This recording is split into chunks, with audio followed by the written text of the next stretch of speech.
بسم اللہ الرحمن الرحیم۔ ناظرین، آسمان سے اتاری گئی ایک لذیذ اور معجزاتی غذا، یہ کھانا بنی اسرائیل پر کب اور کیوں نازل کیا گیا تھا؟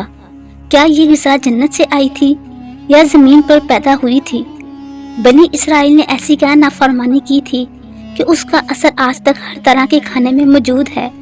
جب اللہ تعالیٰ نے قوم بنی اسرائیل کو مصر سے نکالا اور انہیں فرعون سے نجات دے دی تو بنی اسرائیل نے حضرت موسیٰ علیہ السلام کی رہنمائی میں بحر احمر کو پار کیا اور فرعون اپنے لشکر سمیت سمندر میں غرق ہو گیا۔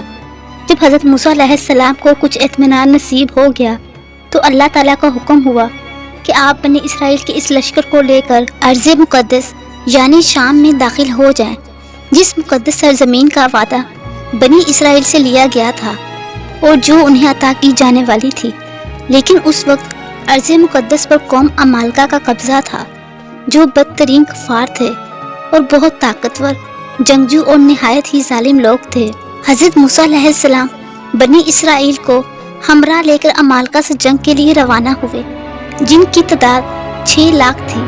لیکن جب یہ لوگ ارض مقدس کے قریب پہنچے تو ان کے دل میں خوف طاری ہو گیا اور بزدلی پیدا ہوئی۔ انہوں نے حضرت موسیٰ علیہ السلام سے کہا، اس شہر میں جبارین ہیں جو بہت زور آور اور زبردست ہیں، لہٰذا جب تک یہ لوگ اس شہر میں رہیں گے ہم ہرگز وہاں داخل نہ ہوں گے۔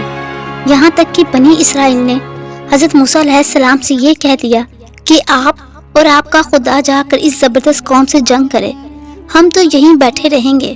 ناظرین، بنی اسرائیل کے اس رویے سے حضرت موسیٰ علیہ السلام کو بہت صدمہ ہوا، لہٰذا اللہ رب العزت نے انہیں یہ سزا دی کہ جس وادی میں انہوں نے پڑاؤ ڈالا تھا وہاں 40 سالوں تک وہ بھٹکتے رہے مگر اس میدان سے باہر نہ نکل سکے۔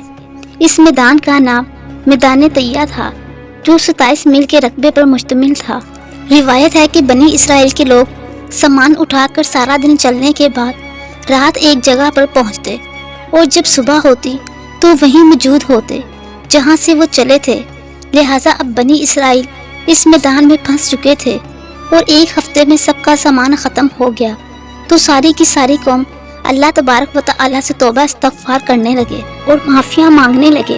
میدان طیہ میں ہونے والے اس سخت امتحان اور مشکلات کو دیکھ کر حضرت موسیٰ علیہ السلام کو اپنی قوم پر رحم آیا۔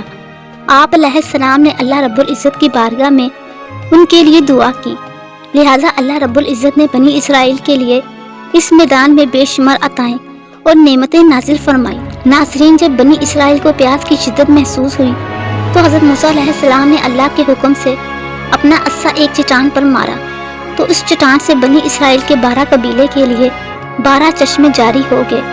کیونکہ یہ وادی وسیع میدان پر پھیلی ہوئی تھی، وہاں سر چھپانے کے لیے کوئی جگہ نہ تھی اور دن کے وقت سورج کی دھوپ اور تپش سے بنی اسرائیل بدحال ہو جاتے تھے، لہٰذا دھوپ سے بچاؤ کے لیے ایک بہت بڑا سفید بادل سارا دن بنی اسرائیل کے لوگوں کے لیے سایہ کرتا تھا۔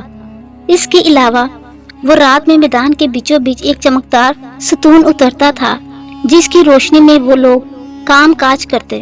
اس کے علاوہ بھی اللہ رب العزت نے ان پر بہت سی عنایات اور نعمتیں فرمائی تھیں۔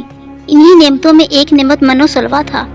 دراصل اللہ رب العزت نے ان لوگوں کے کھانے کے لیے آسمان سے 2 طرح کی غذائیں اتاری تھیں، ایک کا نام من اور دوسری کا نام سلویٰ تھا۔ من شہد جیسی میٹھی غذا تھی۔ انجیل کی کتاب خروج میں لکھا ہے کہ جب وہ شبنم سوکھ گئی تو انہوں نے دیکھا کہ میدان میں چھوٹی چھوٹی گول چیز پڑی ہے جیسا کہ پالے کے دانے ہوتے ہیں۔ بنی اسرائیل اسے دیکھ کر کہنے لگے، من یعنی یہ کیا ہے؟